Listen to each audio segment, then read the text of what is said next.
Et salutations l'Assemblée, on se retrouve aujourd'hui pour un nouveau show and tell qui portera sur le bleu, comme vous l'avez vu dans le titre et la miniature, fortement représenté par Jace, et nous allons tout de suite commencer par les points forts. Ce point fort est la gestion. Donc principalement la pioche, avec pour moi les deux meilleurs piocheurs, prédestination et pondeur. Donc les deux sont des rituels, les deux vous permettent de regarder les cartes que vous allez piocher, et donc après piocher votre carte. Pour une île, c'est vraiment très intéressant de jouer ça en tour 1. Après en éphémère, on va retrouver pour une île option, un genre de prédestination, mais contrairement à elle, elle ne fait qu'un regard 1, mais vous pouvez le jouer en fin de tour adverse. Et clairement moins bien que les 3 voix d'avant, Think Twice, pour 2 piocher une carte, c'est un peu fatigué. Mais elle a un flashback pour 3, donc si vous savez pas quoi jouer pendant votre tour, vous allez pouvoir piocher une carte. Bon après, pour 5, ça fait quand même beaucoup de piocher 2 cartes. Pour que piocher 2 cartes. Après au niveau des contres, c'est quand même quelque chose d'assez typique au bleu. Et donc l'originel, Counter Spell, tout est dans le nom. Pour 2 bleus, vous allez pouvoir contrer un sort. Donc qu'est-ce que la mécanique de contre? Quand vous jouez une carte, elle passe par la pile avant d'aller sur le champ de bataille. Et votre adversaire, en réponse, il peut donc faire quelque chose. Il peut faire de la pioche, comme je le disais avant, avec les sorts d'éphémère comme option et Think Twice. Mais il peut aussi faire un counter spell. Donc votre carte n'ira pas sur le champ de bataille. Donc tous les effets d'arrivée en jeu ne fonctionneront pas. Et elle sera directement envoyée dans le cimetière sans passer par la case champ de bataille. Et donc ça c'est très intéressant, ça empêche en fait, vous avez quand même consommé votre mana pour jouer votre carte, et lui, juste vous l'envoyez au cimetière sans passer par le champ de bataille. En plus de ça, c'est que le counter spell, peut-être que c'est la carte principale des contres, mais il y a eu quand même pas mal de descendance. Je m'explique. Donc en fait, il y a eu plusieurs types de contres, et là je vais vous parler de dispersement, un bon éphémère. Donc il faut savoir que tous les contres sont en éphémère, sinon ça ne servirait pas à grand chose. Donc pour une île, vous allez pouvoir, donc là vous voyez déjà qu'elle coûte 1 de moins, mais en plus de ça, la condition c'est que vous pouvez contrer que des sorts d'éphémères. Donc en fait c'est intéressant, c'est que quand vous vous lancez dans une bataille de contre avec votre adversaire, le dispersement il arrive avec une île, et ça va permettre de contrer un contre. Et ça, c'est intéressant. Bon après ça fait quand même beaucoup de ressources pour faire passer une carte, mais quand c'est une carte très importante, ça vaut le coup. Après dans le même style que de Counter Spell, on va transformer le deuxième mana bleu en un mana incolore. Et vous allez toujours pouvoir donc contrer tous les types de sorts, sauf que à l'inverse, c'est le counter spell qui fait que vous contrez, vous donnez à votre adversaire la possibilité de payer 3 pour lui donner la possibilité donc de garder son sort en vie. Et en fait, ce qui est intéressant dans Mana League, c'est que contre des decks aggro, c'est que soit il pourra donc avoir le choix, soit il paye 3, mais dans un deck aggro, c'est rare qu'il ait beaucoup de mana pour payer 3. Soit s'il les a, c'est qu'il pourra plus rien jouer jusqu'à la fin du tour. Donc dans les deux cas, en fait, c'est assez problématique pour lui. Soit il perd une carte, soit il joue qu'une seule carte. Et ça, c'est assez dommage. Et en plus de ça, Mana League, comme il a qu'une île dans son coup de mana, dans des jeux multicolores, c'est intéressant de jouer ce type de sort. Swan Song, encore des conditions pour le jouer, qui est contrer juste les sorts d'enchantement, d'éphémère et de rituel. Donc pour une île, c'est quand même assez intéressant, vous ciblez 3 types de sorts, sachant que éphémère et rituel c'est quand même des gros types qui sont joués un peu partout. Enchantement un peu moins. Mais en plus de ça, il y a un petit point faible, c'est qu'elle va donner un jeton 2-2 vol à votre adversaire. C'est un peu dommage. Mais après c'est ça qui est intéressant, c'est que ça coûte qu'une île et ça contre quoi qu'il arrive.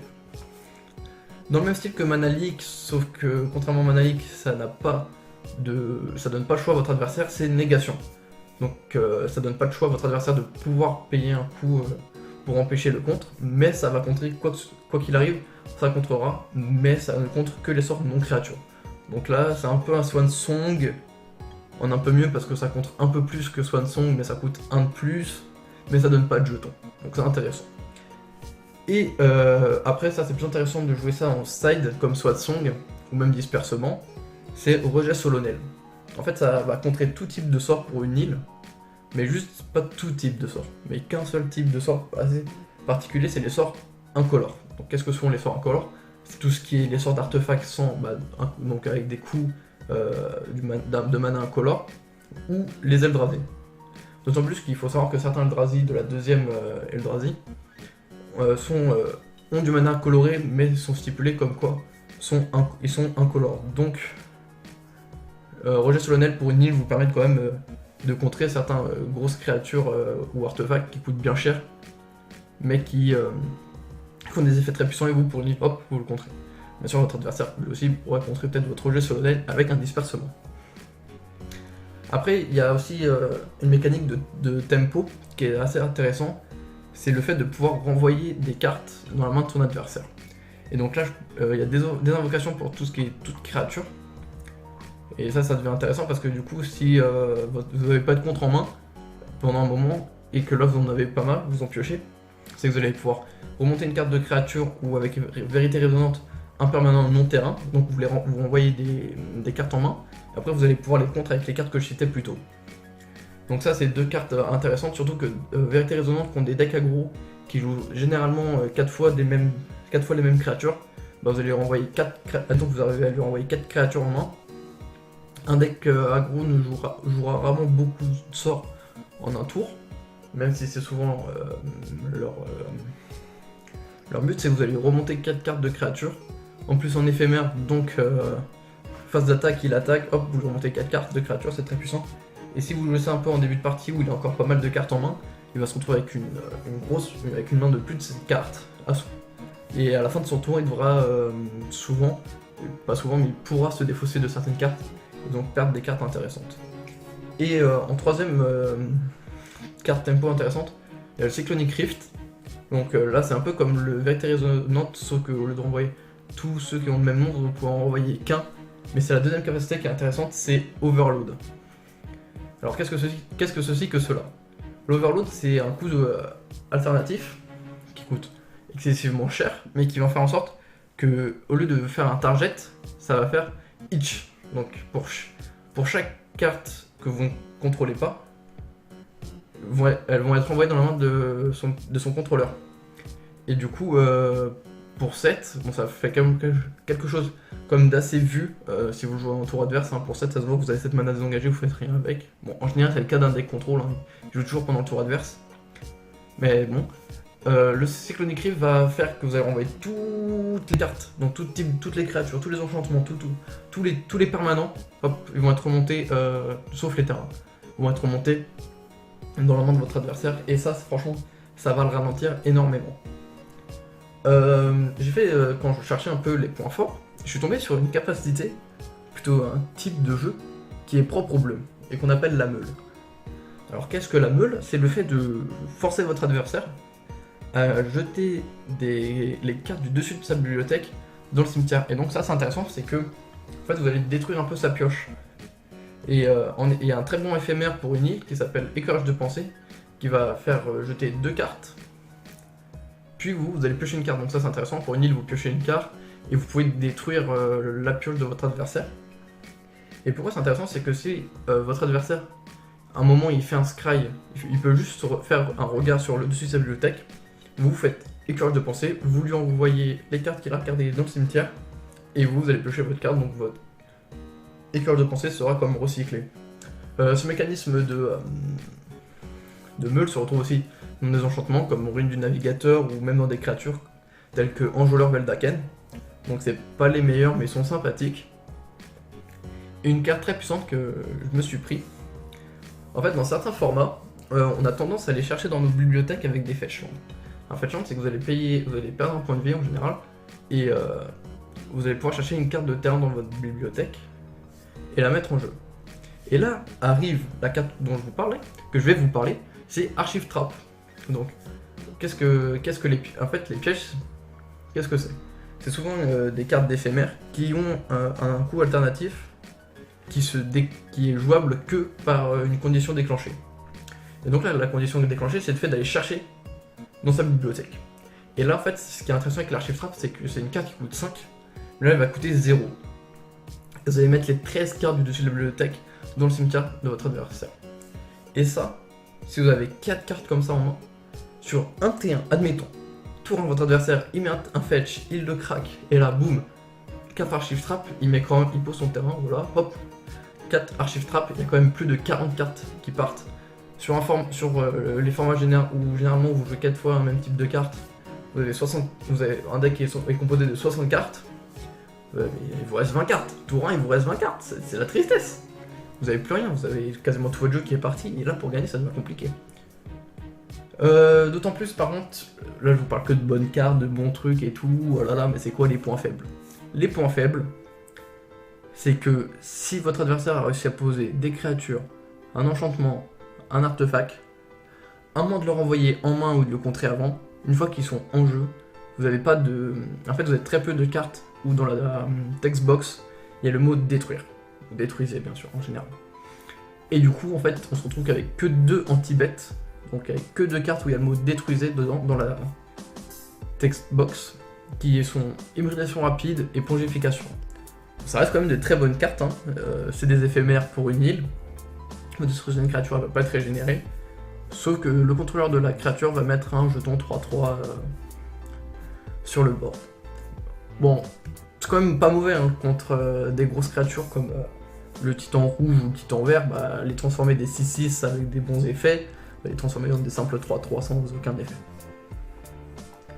Alors, il y a plusieurs manières de jouer une couleur, hein, comme tout le temps vous allez voir que c'est toujours un côté très aggro et un côté assez contrôle.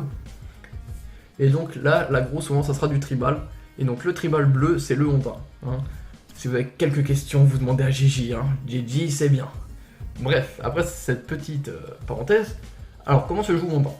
Ça se joue en fait avec des bodies, donc des créatures qui seront juste là pour taper, avec des effets en plus, hein, c'est toujours intéressant, et les lords. Donc les lords vont booster les bodies. Donc les lords, c'est Lord of Atlantis, tout est dans le nom, Maître du Trident de Perle et Mero Régéré. Bon, Mero Régéré est quand même le moins bon. Bref, alors les deux lords à 2 bleus, ils vont quand même donner plus en plus 1 pour chaque Honda. Donc voilà, en fait, voilà le but du deck, c'est d'avoir des lords qui se donnent plus en plus 1.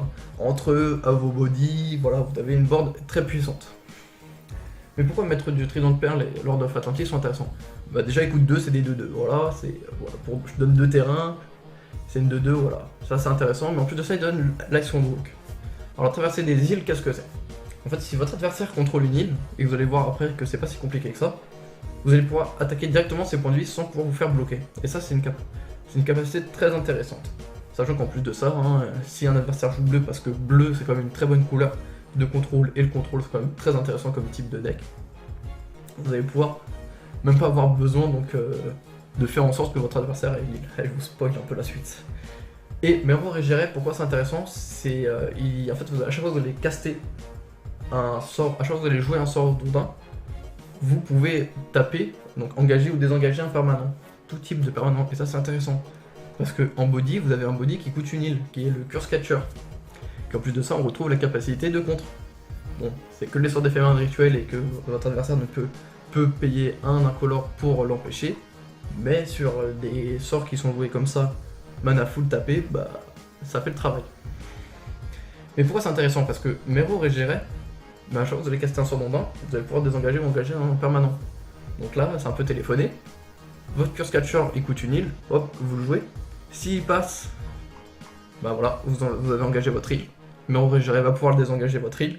Et en fait, ça va vous permettre de jouer plusieurs cartes pendant votre tour, ou soit garder du backup pour le tour adverse. Et ça, c'est intéressant.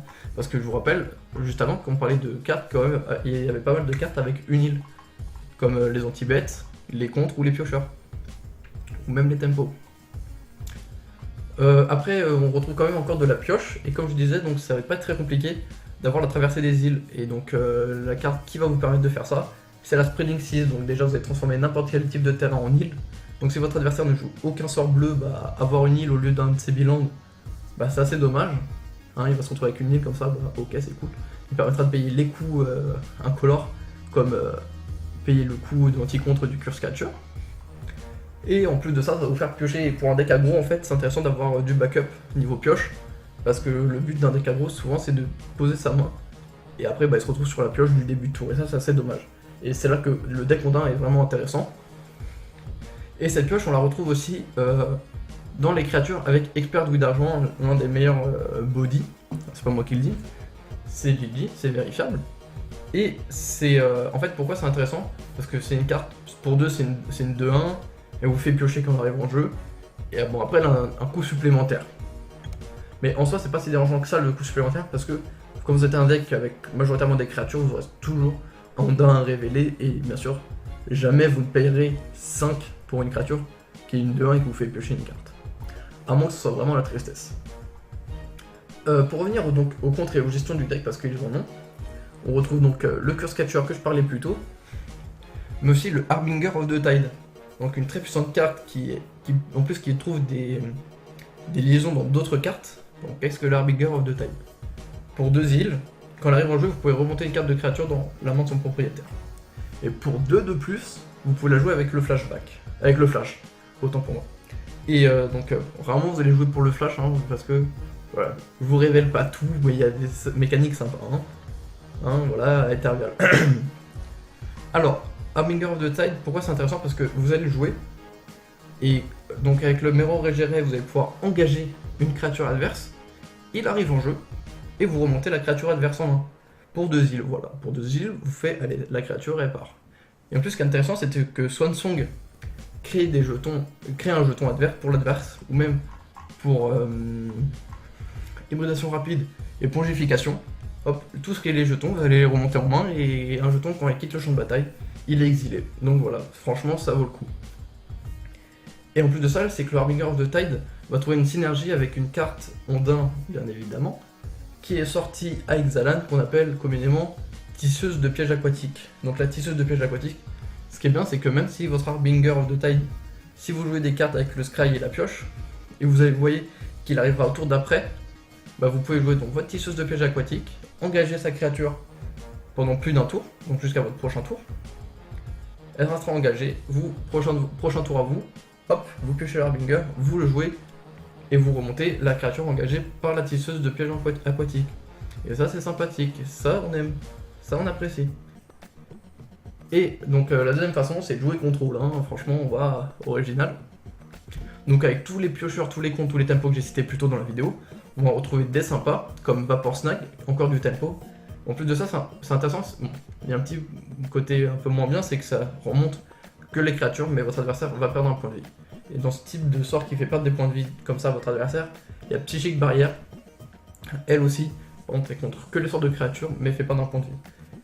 Et dans des formats qui vous font perdre des points de vie tout seul, où les points de vie sont une ressource primaire, à cause des fetchlands, des billands qui coûtent des points de vie et plein d'autres sorts, même certains sorts plutôt, bah vous allez gratter les points de vie. Et en plus ce qui est intéressant c'est que dans certains decks bleus c'est intéressant de jouer un carré de Snapcaster Mage. Donc pourquoi cette carte est magnifique? Déjà elle coûte 2, c'est pas cher. Elle a le flash, très bonne capacité assez propre au bleu. Et elle donne le flashback à une carte de votre cimetière. Donc vous allez pouvoir, hop, vous avez plus de contre en main. Pour 2, et vous avez beaucoup de mana en jeu parce que ça nécessite pas mal de mana. Pour 2, Snapcaster Mage.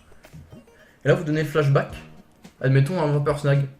Donc pendant votre tour, admettons que votre adversaire joue avec très peu de créatures, disons une, pour l'exemple. Hop, flashback de Snapcaster Mage en fin de tour. Vous remontez Vapor Snag, vous le remettez sur sa créature, il perd sa créature, il perd un point de vie. Et bah vous, après vous pouvez pendant votre tour, comme vous l'avez joué avant votre entretien, elle aura une genre de célérité. Et hop, Snapcaster Mage, attaque, et voilà, vous avez fait perdre 3 points de vie, c'est sympathique, c'est marrant. Niveau piocheur, on retrouve Serum Vision aussi qui est assez intéressante, elle est moins bien que Ponder et Preordain, mais pour une île vous piochez une carte, c'est Scry 2. C'est un Preordain à l'envers. C'est moins bien, mais ça reste quand même intéressant, c'est quand même un bon piocheur. Et en contre aussi, dans certains, ça peut être intéressant de jouer en side. Si vous jouez contre des decks qui ont beaucoup de sorts pas chers, genre de mana 2, comme par hasard, il y a le Spell Snare. Ah oui, il faut bien l'introduire. En fait, ce qui est intéressant avec le Spell Snare, c'est que pour une île, vous allez pouvoir contrer tous les sorts qui coûtent 2, quel que soit le type de sort. Et ça, c'est intéressant. Mais voilà, il n'y en a pas beaucoup des sorts 2, mais voilà, vous quand même pouvez contrer des Snapcaster Mage et des Psychic Barrier. Alors souvent le kill, ça sera une grosse créature très puissante et avec un très bon effet, comme la Carcasse Mécanique Torrentielle, qui elle aussi a le flash. Car il faut savoir en fait quand on joue contrôle et avec du bleu, c'est souvent Vous gardez tous vos manas désengagés, vous piochez votre carte et vous dites, vous posez votre terrain, vous dites à toi. Hein, faut le savoir. Et donc la carcasse mécanique torrentielle, le flash, et va donner un flashback gratuit à un de vos sorts dans le cimetière. Et donc là c'est intéressant, sort rituel ou éphémère, bien sûr. Mais comme si vous le faites pendant votre tour, pendant le tour adverse, bah, vous allez faire de l'éphémère. Donc soit un piocheur, soit de l'anti-bet ou du tempo. Et donc ça c'est très intéressant, vous allez, hop, encore une fois comme je disais avec le Snapcaster, vous lancez un tempo, donc vous lui renvoyez une carte de créature dans sa main, et là hop, vous attaquez à 5, et là quand même, ça devient quand même un peu plus puissant que les 2 dégâts du Snapcaster Mage. Après ça peut être aussi intéressant de jouer avec des Planeswalkers comme Jace Beleren, Jace Memory Adept, et attention le troisième, Jace Demon Sculptor. Et donc ces trois là en fait c'est intéressant, c'est que ça va vous donner de la pioche, de la meule sur l'adversaire pour certains d'entre eux, et même du contrôle sur Jace Demon Sculptor vous permettre donc de gérer la pioche de l'adversaire, et ça c'est très intéressant. Et c'est pour ça que ça peut être un genre de kill, parce que entre Jace de Memory Adept qui va vous faire piocher 20 cartes, ou qui même va pouvoir meuler de 10, pour 0 c'est puissant. Donc voilà, si vous, admettons que vous meulez de 10 en 10, bah au bout d'un moment, si le but de votre deck c'est de meuler, bah il vous aide clairement. Et donc, pourquoi c'est intéressant d'incorporer du bleu? Alors là, je vais vous parler pas mal de bleu-blanc parce que c'est vraiment une belle combinaison. Et donc, bleu-blanc, qu'est-ce qu'on a? On a Meddling Mage et Mage Reflector qui sont un peu téléphonés. Alors, je m'explique. Mage Reflector va vous permettre de renvoyer une carte de créature dans la main de son propriétaire. Et après, bah, Meddling Mage, hop, je dis, voilà, vous donnez le nom de la carte que vous avez envoyée en main. Et du coup, il pourra plus la jouer. Et si il la pioche, ou qu'il en avait un joli carré en main, et que vous avez votre Meddling Mage, bah, il pourra plus la jouer. Et là c'est un peu dommage pour lui. Ce qui est en plus intéressant avec le Mage Reflector, c'est que le fait qu'il renvoie la carte de créature dans la main de votre adversaire, et il pourra pas la jouer, elle ou les autres, jusqu'à un certain nombre, jusqu'à votre prochain tour. Donc d'autant plus que en fait ça va vous permettre de juste jouer le Mage Reflector, vous renvoyez la carte, il peut pas jouer les autres cartes si vous disiez qu'il avait un carré. Et à votre tour après, hop, Meddling Mage, et bah là il peut carrément plus les jouer. Ça c'est très puissant. Après il y a le Foudroyeur de sorts. Alors elle aussi, une carte au flash et qui exile carrément des sorts. Donc votre adversaire il va jouer un sort à 4 ou moins. Hop, Jace Demon Sculptor, voilà, une très bonne carte à 4. Il le joue, vous faites ok, en réponse Foudroyeur de Mage, Foudroyeur de sort, il arrive en jeu, je t'exile ton Jace Demon Sculptor. Et là, bah, tant qu'il y aura le Foudroyeur de sort, bah, il ne pourra pas le récupérer. Et en général, dans un deck blanc-bleu, bah, il vous empêchera de cibler votre Foudroyeur de sort. De cibler son Foudroyeur de sort en faisant des contres, des anti-bêtes, tout ça. Qui donc il gardera votre sort prisonnier dans l'exil. Pareil, en blanc-bleu, il y a une très puissante créature, je ne comprends pas comment elle existe. Pour 3, c'est une 2-2, voilà, c'est tout. Ah non, je rigole. The Geist of Sundraft. Pour 3, une 2-2, Hexproof. Une capacité dénuée de sens. La carte ne joue tout seul. Elle a, à moins de se faire bloquer par une grosse créature, et encore, je le disais avant, souvent dans un deck blanc-bleu, il n'y aura pas beaucoup d'opposition en face. Et c'est pas tout, c'est qu'en fait, c'est une 3. Pour 3, c'est une potentielle 6-6. Je m'explique. Et à chaque fois qu'elle attaquera, elle va créer un jeton 4-4 blanc avec le vol, qui attaquera elle aussi. Donc, comme je le disais plus tôt, il y aura très peu de résistance en face. Et bah à chaque fois vous allez manger les 4 de la créature au vol, car très peu de créatures ont le vol dans certains formats. Et bah les 2 de la Geist of the Sundraft, qui mettra donc souvent son coup à 2. Voilà. Donc pour 3, une potentielle 6-6, Hexproof, c'est-à-dire que tout ce qui est tempo sur elle, ou des blasts, ou tout ça, vous oubliez, le seul moyen de la détruire c'est avec une autre créature pendant un combat, si vous arrivez à avoir une créature en jeu. En noir-bleu, on va retrouver encore un peu le principe de tempo. De toute façon, tout ce qui est lié au bleu, faut le savoir, c'est du tempo, hein. C'est du contrôle, c'est de la pioche, tout ça. Mais le noir-bleu, on va retrouver en fait de la meule. Et là, on va retrouver Glimpse de Unsinkable. Donc là, pour 2, en rituel, hop, 20 cartes du dessus de la bibliothèque dans le cimetière. Vous vous rendez compte? Ça, vous le faites 3 fois, votre adversaire, il a plus de bibliothèque. Hein. Il peut plus rien faire. C'est très puissant. Bon, après, ça peut être contré, bien sûr, mais à vous de le protéger, votre Glimpse. Hein. Et encore aussi un bon Planeswalker sympathique pour 3, Ashok Nightmare Weaver.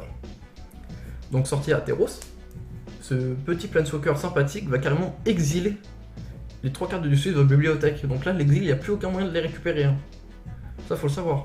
Et ce qui est intéressant, c'est que vous allez pouvoir, pour son -X, récupérer des cartes de créatures de votre adversaire. Et ça, c'est intéressant, pourquoi? Parce que si votre adversaire est bon, s'il joue des grosses créatures, il va falloir taper dans les marqueurs de loyauté si vous voulez récupérer des Green Titan. Hein. Alors ça coûte 6, c'est pas gratuit. Et si c'est plein de petites créatures un peu fortes, admettons que vous exilez un Guest of Saint-Traft, bah pour 3, hop, vous récupérez une carte extrêmement puissante. Et ça n'a pas de prix. Et pareil sur -10, hein, qui est intéressant, c'est que ça va exiler toutes les cartes du cimetière et de la main. En fait, c'est intéressant, c'est que du coup, admettons que vous avez Glimpse de Unseekable, 20 cartes, et dans les 20 cartes, bah, il y a plein de styles de créatures. Et bah là, vous allez pouvoir faire le -10. Bon, faites en sorte qu'elle ne meure pas après. Et bah plus tard, vous pourrez les récupérer avec son -X. Et ce qui est intéressant avec le -10, c'est qu'elle ne cible pas les joueurs, donc tout ce qui est Lifeline of the Sanctity qui va vous protéger des targets, du mot target, bah là c'est pas grave, elle va juste quand même t'exiler ton cimetière et ta main. Et exiler une main, bah c'est assez dommage, hein. Admettons que t'as un contrôle, t'as tes 7 cartes en main, elle part dans l'exil, t'es en mode comme ça, bon bah je suis sur la pioche. Hein. Et en rouge-bleu, parce que j'essaie de diversifier un peu les combinaisons, on retrouve Electrolyze. Une très bonne carte, elle met 2 blessures répartissables, donc ça c'est intéressant. Et en plus de ça, ça vous fait piocher une carte. Alors pourquoi c'est intéressant? Ça coûte 3, c'est cher. Mais admettons, on fait beaucoup d'admettons dans cette vidéo, que vous jouez contre un deck contre aggro. Il a 2 petites créatures, des 2-1, 3-1, 1-1, vous voyez où je veux en venir? Pour 3, vous détruisez 2 créatures, vous piochez une carte, votre carte est recyclée, elle est complètement worth it. Vous détruisez 2 créatures, ou même s'il en a qu'une seule, hein, qui a une d'endurance, vous grattez le point de vie de votre adversaire, un point de vie à votre adversaire, vous piochez une carte, admettons c'est une deuxième Electrolyze, et voilà. Ou même une carte très intéressante, un blast, hein, vu que c'est rouge, admettons que vous avez pioché une bolt, hop, 3 blessures sur la tête de l'adversaire. C'est intéressant, en fait, cette carte elle est juste bien, parce que en fait c'est des damages répartissables.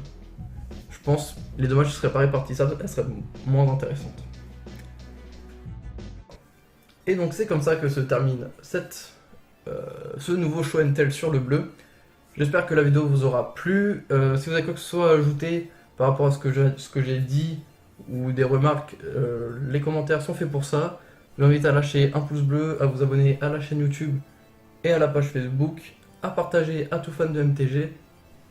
Et moi je vous dis salut tout le monde.